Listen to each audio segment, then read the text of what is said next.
Hello everyone, I hope you all are doing well and studying well and I am also fine. So हम Vivek Singh economy की series कर रहे हैं जिसमें हम विवेक सिंह इकोनॉमी के फर्स्ट 4 चैप्टर्स कंप्लीट करने वाले हैं क्योंकि विवेक सिंह इकोनॉमी के जो फर्स्ट 4 चैप्टर्स है वो बहुत कंसेप्चुअल चैप्टर्स है, उनमें बहुत इंपॉर्टेंट टॉपिक्स है। ठीक है, चाहे वो मॉनेटरी पॉलिसी है, इन्फ्लेशन है, बैलेंस ऑफ पेमेंट है, जीडीपी के बारे में है, ठीक है, बजटिंग के बारे में है। सो जितने भी कंसेप्ट बेस्ड क्वेश्चंस होते हैं, अगर इकोनॉमी में हमें कंसेप्ट्स की जानकारी नहीं है तो हम क्वेश्चंस को सॉल्व नहीं कर सकते। ठीक है, और यही problem most of the students को आती है क्योंकि कंसेप्ट्स क्लियर नहीं होते। ठीक है, इसीलिए हम विवेक सिंह इकोनॉमी के जो फर्स्ट 4 चैप्टर्स है जो प्रीलिम्स ओरिएंटेड है, ठीक है, वो डील कर रहे हैं। तो हमने फर्स्ट चैप्टर कंप्लीट कर लिया है। Second chapter money and banking हम कर रहे हैं, मनी एंड बैंकिंग पार्ट 1। ठीक है, सो आई थिंक इसकी हम 3 लेक्चर्स कर चुके हैं। इससे पहले 3 या 4 लेक्चर्स आ चुके होंगे, तो ये शायद 4th या 5th लेक्चर है। ठीक है, सो लास्ट लेक्चर में आई टोल्ड यू कि अब हमें आरबीआई के फंक्शंस के बारे में पढ़ना है। ठीक है, आरबीआई का जो रोल है, ठीक है, आरबीआई एक सेंट्रल बैंक है। ठीक है, सो उसका क्या रोल है, ठीक है, उसके बारे में हमें पढ़ना है। तो थोड़ा थ्योरेटिकल होगा। ठीक है, और उसमें इसको पढ़ाते वक्त मैं कुछ टर्म्स का यूज़ करूँगी जैसे कि शेड्यूल्ड कमर्शियल बैंक्स, ठीक है, नॉन बैंकिंग फाइनेंशियल इंस्टीट्यूशंस। ठीक है, तो इसलिए पहले मैंने आपको ये चार्ट लास्ट लेक्चर में समझा दिया था, ये वाला चार्ट आपको लास्ट लेक्चर में समझा दिया था। और अब हम आरबीआई के फंक्शंस पे मूव ऑन करते हैं। ठीक है, सो मूविंग ऑन। तो सबसे पहले तो हम आरबीआई की हिस्ट्री के बारे में पढ़ेंगे कि आरबीआई एग्जिस्टेंस में कब आया।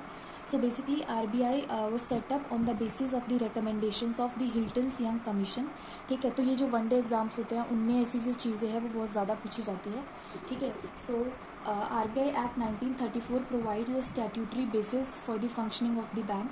ठीक है, और आरबीआई ने ना सिर्फ इंडिया के लिए वर्क किया है बट उसने बर्मा यानी कि म्यांमार के लिए भी 1937 से 1947 तक काम किया, पाकिस्तान के लिए 1948 तक काम किया। एंड देन आरबीआई को नेशनलाइज किया गया 1949 में, 1 जनवरी 1949 में। एंड आरबीआई को गवर्न करा जाता है सेंट्रल बोर्ड ऑफ डायरेक्टर्स के द्वारा, जो कि मैक्सिमम 21 होते हैं नंबर में, इंक्लूडिंग गवर्नर। इस टाइम पे जो हमारे जो गवर्नर हैं वो शक्तिकांत दास है। He is 25th governor of RBI. And जो गवर्नर होते हैं वो एग्जीक्यूटिव हेड होते हैं, जिस तरीके से प्राइम मिनिस्टर गवर्नमेंट के एग्जीक्यूटिव हेड होते हैं उस तरीके से। प्लस 4 डेप्यूटी गवर्नर्स होते हैं जो कि गवर्नर को असिस्ट करते हैं। 4 डेप्यूटी गवर्नर्स, ठीक है, जो कि असिस्ट करते हैं गवर्नर को। These are appointed by Government of India in keeping with the RBI Act 1934 for a period of 4 years। ठीक है, अब हम आरबीआई के फंक्शंस पे आ जाते हैं। सो पहला फंक्शन क्या है, formulation and execution of monetary policy. ठीक है, पहली बात तो मॉनेटरी पॉलिसी बनाना एंड देन उसको एग्जीक्यूट करना। ठीक है, ये सबसे पहला काम है आरबीआई का। देन क्या है, regulation of banking and non banking financial institution. RBI derive these powers from the RBI act of 1934 and banking regulation act of 1949। ठीक है, सो जो आरबीआई है वो बैंक्स को इनको रेगुलेट करता है, रेगुलेटिंग पावर भी है। ठीक है, अब हमें इसकी जो डिटेल्स है, ठीक है, उनके अंदर नहीं जाना है कि बोर्ड ऑफ डायरेक्टर्स के रिलेटेड क्या पावर है। ठीक है, उस डिटेल में नहीं जाना है। अभी जब हम बैंक्स को और फाइनेंशियल इंस्टीट्यूशंस को एक एक करके पढ़ेंगे तब हम थोड़ा और डिटेल में पढ़ेंगे इन सब चीज़ों के बारे में। ठीक है, now RBI Act of 1934 and the Banking Regulation Act of 1949 has given RBI wide powers of supervision and control over commercial bank relating to licensing and establishment, branch expansion, liquidity of their assets, management and methods of working, amalgamation, reconstruction and liquidation। So ये जितने भी terms लिखी हुई है I hope आपको इनका meaning समझ आ रहा होगा। amalgamation का मतलब होता है 2 बैंक्स को आपस में मिला देना। ठीक है, तो ये सब जो भी ये सारे सेक्टर्स में आरबीआई के पास काफ़ी पावर्स होती है। ठीक है, रेगुलेट करने की, और इनकी डिटेल्स में जाने की हमको ज़रूरत नहीं है। ठीक है, नाउ फंक्शंस क्या है आरबीआई के, इशू ऑफ करेंसी। ठीक है, तो 1 रुपये का नोट को छोड़ के और सारे कॉइन्स को छोड़ के मैंने आपको बताया था कि जो सारी करेंसी है वो आरबीआई के द्वारा मिंट की जाती है, बैंकर टू द गवर्नमेंट। ठीक है, अगर गवर्नमेंट को किसी भी तरीके से पैसे की ज़रूरत होती है तो वो आरबीआई से लेते हैं। आरबीआई गवर्नमेंट सिक्योरिटीज़ सेल करती है, पैसा लेती है। I told you in open market operations. Bankers bank, ठीक है, अगर बैंक भी किसी मुसीबत में होती है तो वो सीआरआर डिपॉजिट करवाती है आरबीआई के साथ में, तो उस सिचुएशन में आरबीआई बैंक्स को भी हेल्प करता है। कस्टोडियन ऑफ फॉरेक्स रिजर्व, ठीक है। सो जितने भी हमारे फॉरेक्स रिजर्व में सिर्फ फॉरेन करेंसी नहीं रहती, फॉरेक्स रिजर्व में फॉरेन करेंसी एसेट होते हैं, मतलब फॉरेन करेंसीज जो है SDRs यानी कि स्पेशल ड्राइंग राइट्स, जिसके ये राइट्स वो होते हैं जिनका यूज़ करके हम IMF और इनसे लोन ले सकते हैं, गोल्ड, ठीक है, ये सारे फॉरेक्स रिजर्व में आते हैं। कंट्रोलर ऑफ क्रेडिट, ठीक है, क्रेडिट पे कंट्रोल रखती है CRR और SLR की लिमिट डिसाइड करके। Lender of last resort, RBI coming to the rescue of other bank in time of financial crisis, ठीक है। Central clearance, resettlement and transfer of money, ठीक है। प्रमोशनल फंक्शंस भी है इसके, collection and publication of data, ठीक है, ये सब अभी हम डिटेल में पढ़ेंगे तब आपको समझ आएगा, ठीक है। एंड और भी फंक्शंस हो सकते हैं। अब DIGC क्या है, DIGC, ठीक है, deposit insurance and credit guarantee corporation, ठीक है। ये बेसिकली एक RBI की सब्सिडरी है, 100% ओनरशिप इसके ऊपर RBI की है। ये कंपनी क्या करती है बेसिकली, फॉर एग्जांपल हम अपना जो पैसा है वो बैंक्स में जमा करवा रहे हैं, अगर इन केस बैंक डूब जाती है तो व्हाट अबाउट आवर मनी, ठीक है, उस केस में ये जो कंपनी है ये बेसिकली हमारे को पैसा देगी, ठीक है। उतना पैसा नहीं देगी जितना हमने डिपॉजिट करा है, लेकिन पर कैंडिडेट 5 लाख रुपए मिलते हैं डिपेंडिंग अपॉन दी अमाउंट। आपकी अमाउंट कितनी थी, उसमें मैक्सिमम 5 लाख रुपए मिलते हैं। और अगर आपके एक ही बैंक में 4-5 तरह के अकाउंट है, मतलब कोई डिमांड डिपॉजिट है, कोई टाइम डिपॉजिट है, तो हर अकाउंट के लिए 5 लाख रुपए नहीं मिलेंगे आपको, सिर्फ एक बैंक से एक बार 5 लाख रुपए।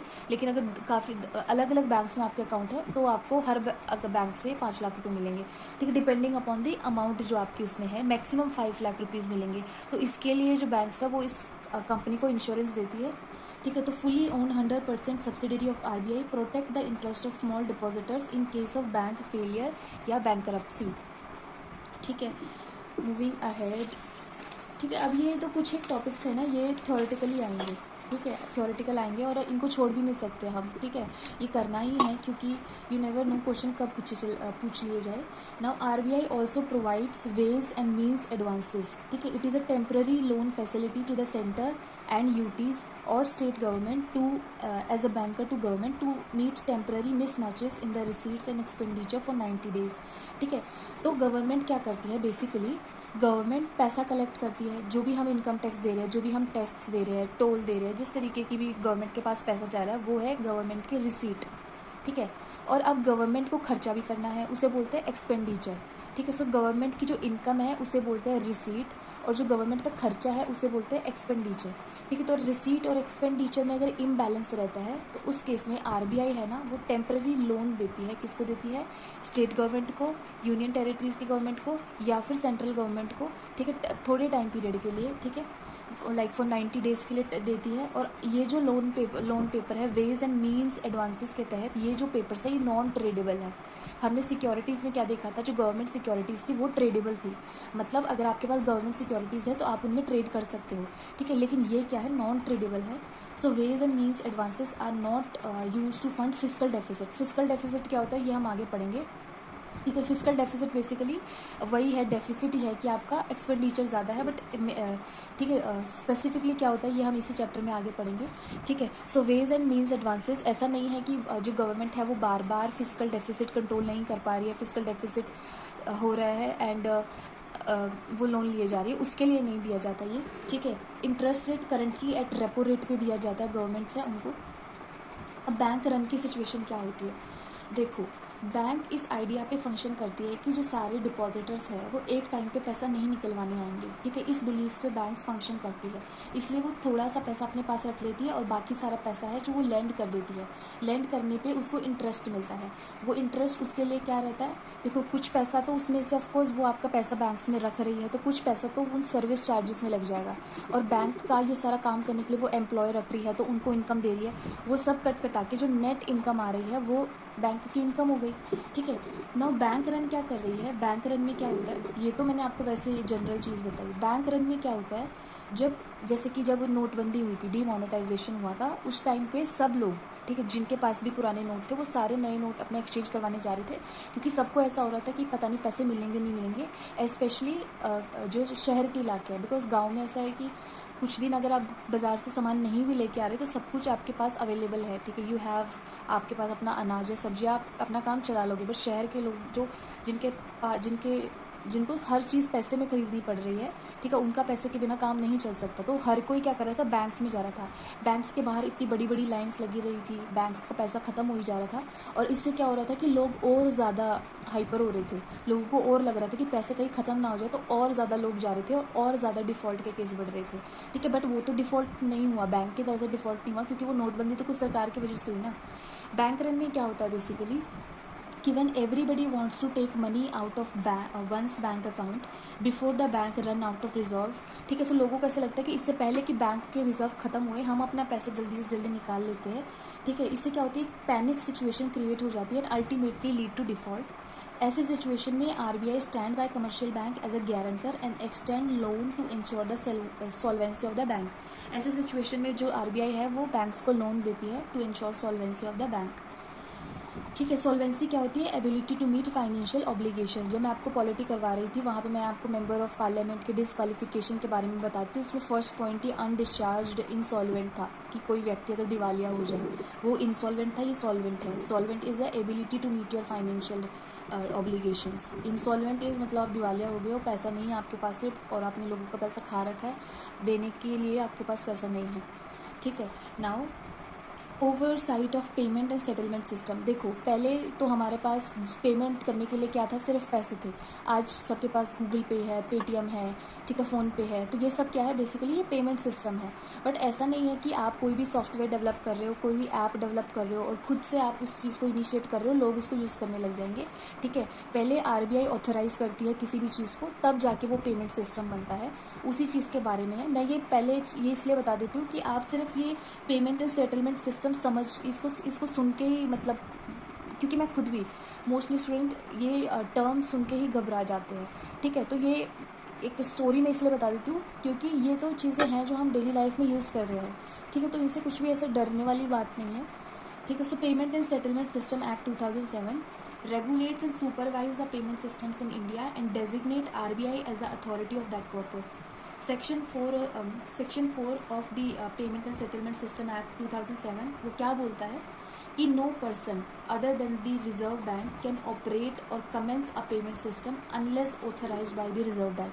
कि कोई भी अदर पर्सन अदर देन दी आरबीआई, ठीक है, पेमेंट सिस्टम जो है उसको ऑपरेट नहीं कर सकता इंडिया में अनलेस एंड अनटिल कि आरबीआई उसको ऑथराइज़ करे ऐसा करने के लिए, ठीक है। पेमेंट सेटलमेंट एक्ट जो है 2007 वाला, ये फॉरेन एंटिटी के साथ में किसी भी तरीके का डिफ्रेंसिएशन नहीं करता। मतलब even foreign entities can also operate any payment system, payment settlement system in India, ठीक है। तो ऐसा नहीं है कि फॉरेन एंटिटी वाले नहीं कर सकते। Now national payment corporation of India NPCI, ये एक non bank payment system operator है authorised by RBI to operate the following payment system under the PSS act 2007। तो आरबीआई ने एनपीसीआई को ऑथराइज कर रखा है, ठीक है, ये सारे पेमेंट सिस्टम्स ऑपरेट करने के लिए। कौन कौन से, national financial switch, immediate payment system UPI, Aadhaar enabled payment system, RuPay cards, linking of ATMs across India, national electronic clearing house, national electronic toll collection, ठीक है। एनपीसीआई जो ये national payment corporation of India है, ये क्या है, ये एक नॉट फॉर प्रॉफिट कंपनी है एंड इसमें 51% स्टेक पब्लिक सेक्टर बैंक्स का है। एंड आरबीआई अगर चाहे तो it can give licence to other entities also to operate like NPCI, ठीक है। नाउ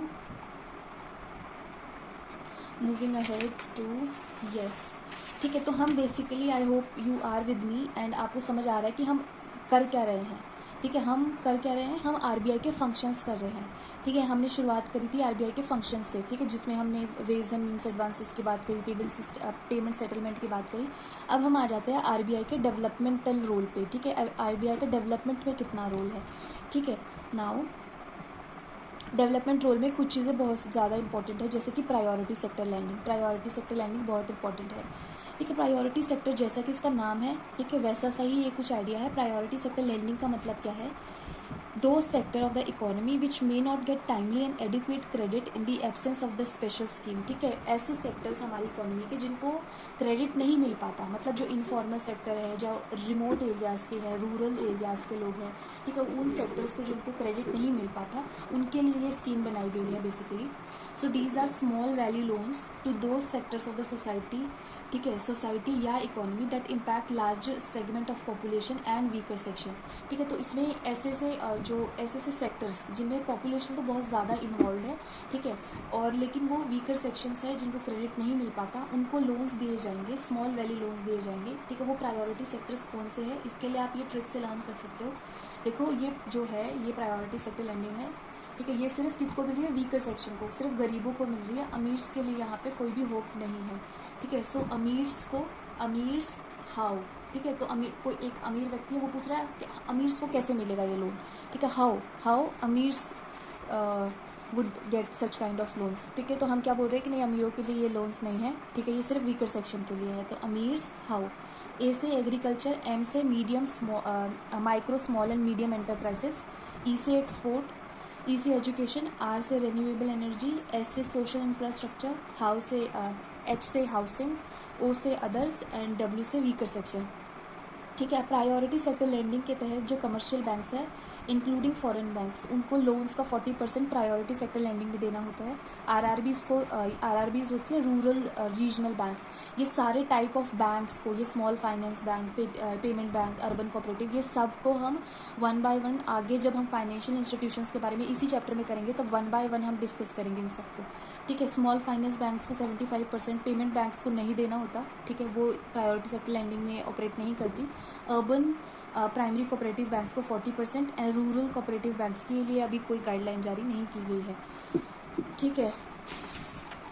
नाउ मूविंग अहेड, ठीक है। सो पेमेंट बैंक्स बेसिकली क्यों ऑपरेट नहीं करती, तो मैं इसीलिए पेमेंट बैंक और ये सब चीज़ें जो पेमेंट बैंक है ना, सिर्फ वहाँ पे टेबल बना हुआ है कि पेमेंट बैंक्स नहीं करती, ठीक है। पेमेंट बैंक कौन सी बैंक होती है, ठीक है। आई थिंक जो वीडियो देख भी रहे होंगे, लेक्चर देख भी रहे होंगे, उनको भी नहीं पता होगा कि पेमेंट बैंक कौन सी होती है, ठीक है।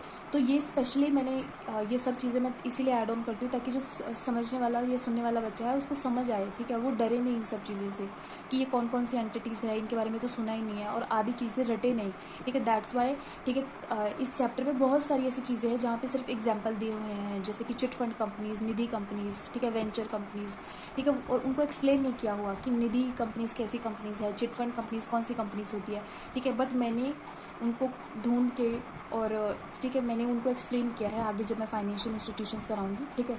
तो किसी भी स्टूडेंट को डाउट नहीं होगा ये लेक्चर्स देखने के बाद में, आई होप सो, ठीक है। सो पेमेंट बैंक्स बेसिकली कौन सी बैंक होती है जो कि स्मॉलर स्केल पे ऑपरेट करती है and it can not advance loans और क्रेडिट कार्ड्स, ठीक है। तो ये लोन नहीं दे सकती है और क्रेडिट कार्ड नहीं दे सकती। एग्जाम्पल, इंडिया के इस टाइम पे करंटली 6 पेमेंट बैंक्स हैं, for example Airtel payment bank, ठीक है। मोस्टली स्टूडेंट्स को तो सिर्फ एग्जांपल से ही समझ आ जाएगा, क्योंकि और स्पेशली बॉयज़ को अगर उन्होंने कभी ना कभी ऐसी कोई चीज़ यूज़ करी है तो, ठीक है। Paytm payment bank, NSDL payment bank, ठीक है। नाउ ये जो प्रायोरिटी सेक्टर लैंडिंग है, इसके टारगेट्स पूरा करने के लिए आरबीआई ने new type of models implement किए हैं। वो कौन से मॉडल है, एक तो है ऑन लैंडिंग मॉडल और एक है को लैंडिंग मॉडल, ठीक है।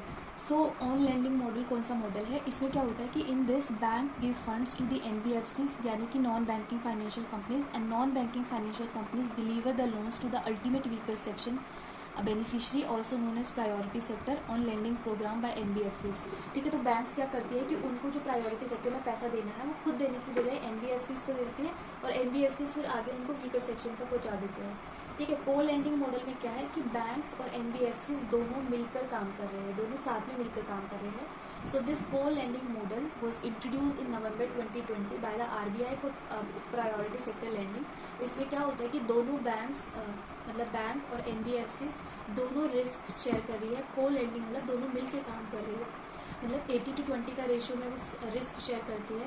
अब वो दोनों मिलके काम ही क्यों कर रहे हैं बेसिकली, क्योंकि दोनों के पास में दोनों कोई ना कोई चैलेंज फेस करती है और दोनों के पास किसी ना किसी चीज़ में एक्सपर्टीज़ है। फॉर एग्जांपल, जो नॉन बैंकिंग फाइनेंशियल कंपनीज़ है, नॉन बैंकिंग फाइनेंशियल कंपनीज़ कोई बड़ी कंपनी नहीं होती, ये छोटे छोटे लेवल पे कंपनीज़ होती है, ठीक है, जो ऐसा बैंकिंग फंक्शंस करती है, ठीक है। तो इनके पास जो वो प्रायोरिटी सेक्टर है ना, उसमें जो कस्टमर्स हैं, ठीक है, उनकी क्रेडिट वर्दी उनके बारे में जानती है, उनकी क्रेडिट वर्दीनेस के बारे में जानती है, ठीक है। सो जो NBFCs है उनके पास में एक्सेस होता है to the most uncovered informal sector, ठीक है, बट इनके पास फंड नहीं होता, ठीक है। चैलेंज इनका क्या है, cheaper access to funds for lending purpose, they don't have that. Bank के पास क्या है, फंड्स तो है, ठीक है। बट इनके पास ये बैंक्स, आपने कभी देखा कि रूरल एरियाज़ में आपको बैंक नहीं मिलते। अगर आपको बैंक में आना पड़ता है, मेरे खुद के गांव से 13 किलोमीटर दूर है बैंक, ठीक है। तो अगर बैंक जाना है तो हमें 13-14 किलोमीटर जो मेन टाउन है वहाँ जाना पड़ता है, ठीक है। So reach to certain locations, ठीक है। सो ये चैलेंज है बैंक्स के लिए और ये चैलेंज है, ठीक है। चैलेंज और पॉजिटिव पॉइंट्स आप देख सकते हैं। तो इसीलिए दोनों साथ में मिलकर काम करते हैं, ठीक है, साथ में मिलकर काम करते हैं और प्रायोरिटी सेक्टर लैंडिंग के लिए, ठीक है। नाउ मूविंग अहेड, अब इसको थोड़ा सा हम ये जो को लैंडिंग मॉडल है इसको थोड़ा एग्जांपल से समझते हैं, ठीक है। फॉर एग्जांपल 50 लाख का लोन दिया जा रहा है कस्टमर को, 50 लाख का लोन दिया जा रहा है कस्टमर को, उसमें से 40 लाख यानी कि 80-20 रेशो में रिस्क शेयर हो रहा था ना, तो पैसा भी उन्होंने उसी शेयर में, उसी रेशो में डिवाइड किया है। 40 लाख बैंक दे रहा है और 50 लाख में से 10 लाख NBFC दे रहा है। बैंक 8% इंटरेस्ट रेट पे दे रहा है और जो NBFC है वो 10% इंटरेस्ट रेट पे दे रहा है। 10% 10 लाख का कितना होगा, 1 लाख, और 8% 40 लाख का कितना होगा, 3.2 लाख। तो टोटल जो भी कस्टमर है जिसने लोन लिया है उसको कितना इंटरेस्ट पड़ेगा, 1 lakh plus 3.2 lakh, 4.2 lakh per year, ठीक है। मतलब 4.2 लाख पर एनम इंटरेस्ट उसे देना पड़ेगा अगर वो 50 लाख रुपए का लोन लेता है। तो उसे नहीं पता ना कि बीच में बैंक और NBFC वैसे इन्वॉल्व है, उसे तो 4.2 लाख देना वो अपना देगा, ठीक है। तो 50 लाख का 4.2 लाख कितना परसेंटेज हुआ, 8.4% हुआ। So NBFCs shall be required to retain a minimum of 20% share of the individual loans on their books, ठीक है। आई होप आपको एग्जाम्पल समझ आ गया होगा, ठीक है। जितना मैं समझा रही हूँ आपको उतना काफ़ी है, ठीक है। ये सभी आप दोबारा पढ़ लोगे ना, एंड स्पेशली ये सभी UPSC के लिए, ठीक है। अगर आप कोई भी 1 डे एग्जाम की तैयारी कर रहे हो तो अगर आप इतना कर लोगे तो मोर देन इनफ होगा। And I don't think so कि ये सब लेक्चर्स को देखना और इनसे पढ़ना बिल्कुल भी डिफिकल्ट जॉब है, ठीक है। ठीक है, तो अगर आप इसका यूज़ करोगे एंड जिसने करी हुई है इकोनॉमी कभी भी ट्राई कर समझने की, पढ़ने की, ठीक है, उनको इस लेक्चर्स को समझ के वैल्यू समझ आ रही होगी, ठीक है। सो लीड बैंक स्कीम, अब ये हम पढ़ क्या रहे हैं, बेसिकली हम जो RBI है उसका डेवलपमेंट रोल पढ़ रहे हैं कि डेवलपमेंट में क्या रोल है। इसमें हमने पहला पॉइंट पढ़ लिया है प्रायोरिटी सेक्टर लैंडिंग, अब इसमें दूसरा पॉइंट पढ़ रहे हैं lead bank scheme. Lead bank scheme basically क्या है, ये RBI के द्वारा एडमिनिस्टर की जाती है। RBI ने इसको 1969 में इंट्रोड्यूस किया था। इसमें क्या होता है, एक पर्टिकुलर बैंक को एक डिस्ट्रिक्ट में लीड बैंक की रिस्पॉन्सिबिलिटी दी जाती है, ठीक है, जो काफ़ी सारे बैंक के कंसोर्टियम को लीड करते हैं, ठीक है। सो a particular bank is assigned the lead bank responsibility of the district which lead the consortium of all banks and other agencies in the area। 2009 में एक हाई लेवल कमेटी बिठाई गई थी, उसने क्या कहा कि this scheme has been useful in achieving its objectives, ठीक है। तो ये स्कीम क्या है, यूजफुल रही है अपना ऑब्जेक्टिव अचीव करने में। Lead bank scheme has been extended to the districts in metropolitan areas also, thus bring the entire country under the fold of lead bank scheme, ठीक है। सो जब भी आप इकोनॉमी में कोई भी चीज़ पढ़ते हो, फॉर एग्जांपल आगे हम RRBs पढ़ेंगे, रीजनल रूरल बैंक्स, ठीक है। सो कई चीज़ों की सिर्फ हाइप ज़्यादा होती है बट ग्राउंड लेवल पे उनकी मतलब इतना प्रोग्रेस नहीं होती, इतना इफेक्टिव नहीं होती ग्राउंड लेवल पे, ठीक है। तो जब भी आप कोई चीज़ पढ़ रहे हो, जैसे हमने लीड बैंक स्कीम पढ़ी, तो एज एन अवेयर सिटीज़न, ठीक है, और ऐसे एग्जाम में जहाँ आपका इंटरव्यू होता है, जहाँ पे ऑन द स्पॉट आपको कभी भी कुछ भी पूछ लिया जा सकता है, वहाँ पे आपको ग्राउंड रियलिटी के बारे में भी पता होना चाहिए कि अगर कोई चीज़ आई है तो उसका ग्राउंड पे कैसा इम्पैक्ट रहा है, ठीक है। सो लीड बैंक स्कीम का इसलिए मैंने यहाँ पे मेंशन किया है कि ये स्कीम यूज़फुल रही है अपना ऑब्जेक्टिव अचीव करने में, ठीक है। नाउ मूविंग अहेड टू किसान क्रेडिट कार्ड्स, तो ये भी जो RBI का डेवलपमेंट रोल है उसी के अंडर हम पढ़ रहे हैं, किसान credit cards. KCC scheme was introduced in 1998 to 1999. It aims at providing adequate and timely credit support from the formal banking system under a single window to the farmer for their needs. Limits are fixed on the basis of operational land holdings, cropping pattern and scale of finances, interest rate as per the RBI guidelines, ठीक है। सो ये किसान credit cards का use करके जो farmers है वो loan ले सकते हैं, ठीक है। जैसे कि ना सिर्फ फार्मर्स, ठीक है, टेनेंट्स या ऐसे लोग जो कि किसी दूसरे व्यक्ति की लैंड पर काम करते हैं, ठीक है, एज अ लेबरर, वो भी लोन्स ले सकते हैं, चाहे पोस्ट हार्वेस्ट खर्च एक्सपेंडिचर के लिए, चाहे, ठीक है, उससे प्री क्रॉप जो भी होता है उन सब के लिए, ठीक है। सो किसी भी चीज़ के लिए फार्मर लोन ले सकते हैं, ठीक है। एंड ये जो किस फार्मर को कितना लोन दिया जाएगा ये डिपेंड करता है कि उसके पास कितनी लैंड है, और क्रॉपिंग पैटर्न कैसा है, और स्केल ऑफ फाइनेंसेस। तो इन सबको ऑफकोर्स ये तो वेरी ऑब्वियस है, इन सबको मद्देनज़र रखते हुए फिर लोन की जो अमाउंट है वो डिसाइड करी जाती है। नाउ ये हमने डेवलपमेंटल रोल पढ़ लिया आरबीआई का। अब हम जो लास्ट पॉइंट है आरबीआई के फंक्शंस में, last I don't think so last है कि नहीं है, ठीक है, लेकिन अगला जो पॉइंट है वो है पॉलिसी रिसर्च एंड डाटा डिसएमिनेशन। ठीक है, रिसर्च करता है और फिर जो डाटा आता है उसको मतलब उसको स्प्रेड भी करता है, ठीक है, ताकि जो बाकी की जो कंसर्न अथॉरिटीज़ कंसर्न है वो भी उस डाटा को ध्यान में रखते हुए काम करें इकॉनमी के बेटरमेंट के लिए। ठीक है, so it does research around issues and problems arising in the current environment at national and international levels which have implication for the Indian economy. India is a signatory of special data dissemination standards as defined by the IMF for the purpose of releasing data। मतलब India ने इस agreement को भी sign किया हुआ है, ठीक है। इसीलिए जैसे IMF में जैसे इंडिया में जो सब्सिडीज़ दी जाती है फार्मर्स को, ठीक है, तो इन पे ये सब इंटरनेशनल लेवल पे पता रहता है कंट्रीज़ को, ठीक है। सो अगर हम अपने फार्मर्स को, एंड ऐसा नहीं है कि सिर्फ इंडिया फार्मर्स को सब्सिडी देता, बाहर वाली कंट्रीज़ भी बहुत ज़्यादा सब्सिडीज़ देती है, जैसे कि अमेरिका जैसी countries.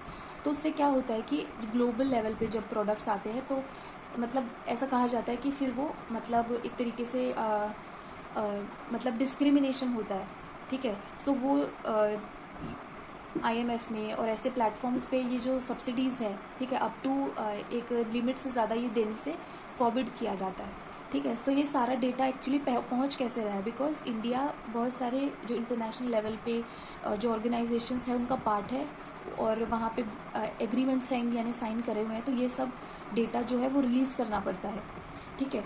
So India is a signatory of the special data dissemination standards. अब ऐसा नहीं कि सब डेटा रिलीज़ करना पड़ता है, कुछ भी हो रहा है तो सबसे पहले रिलीज़ करने बैठ जाएंगे।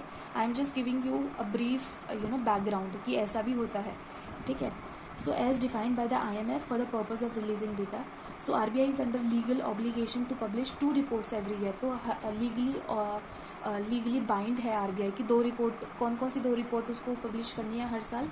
एक तो annual report as per RBI act 1934 and दूसरी रिपोर्ट है report on trend and progress of banking in India as per banking regulation act of 1949। और दूसरी 2 चीज़ और कहता है RBI conducts on quarterly basis 2 survey conduct करता है RBI। एक तो कंज्यूमर कॉन्फिडेंस सर्वे एंड दूसरा इन्फ्लेशन एक्सपेक्टेशन सर्वे, ठीक है। ये क्वार्टरली बेसिस पे करता है RBI, ठीक है। अब सोर्स एंड इनकम पे आ जाता है, ये लास्ट टॉपिक है, इसके बाद में हम ये लेक्चर को यहीं पे एंड करेंगे। सो RBI source of income and economic capital framework. तो क्योंकि हम इतना ओपन मार्केट ऑपरेशंस पढ़ चुके हैं, हम पढ़ चुके हैं कि RBI लोन देता है बैंक्स को रेपो रेट पर, तो उन सब पे जो इंटरेस्ट कमा रहा है, ओपन मार्केट ऑपरेशंस कर रहा है, गवर्नमेंट सिक्योरिटीज़ जो होल्ड कर रहा है उस पर उसको इंटरेस्ट मिलता है, ठीक है। ये फॉरेन करेंसी एसेट्स जो है उन पे इसको इंटरेस्ट मिलता है। ये और जो अदर सेंट्रल जो बैंक्स हैं उनको फॉरेन करेंसी एसेट उनके पास रख देता है, उस पर इसको इंटरेस्ट मिलता है।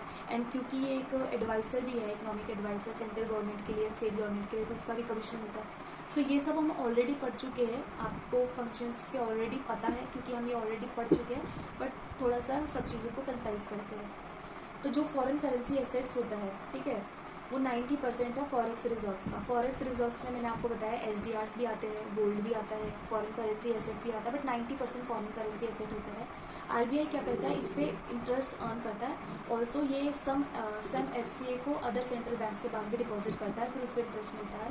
It earn interest on the holding of governments bonds and securities during open market operations, ठीक है। जब कभी भी ये गवर्नमेंट सिक्योरिटीज़ है वो बाय करेगा तो ऑफकोर्स इसको इंटरेस्ट मिलेगा। Lending at repo rate to banks को जब पैसा देता है, लोन देता है रेपो रेट पे, तो वो इंटरेस्ट देते हैं। RBI act as a debt manager of central government and state government, उसके लिए भी इसको कमीशन एंड इनकम मिलती है।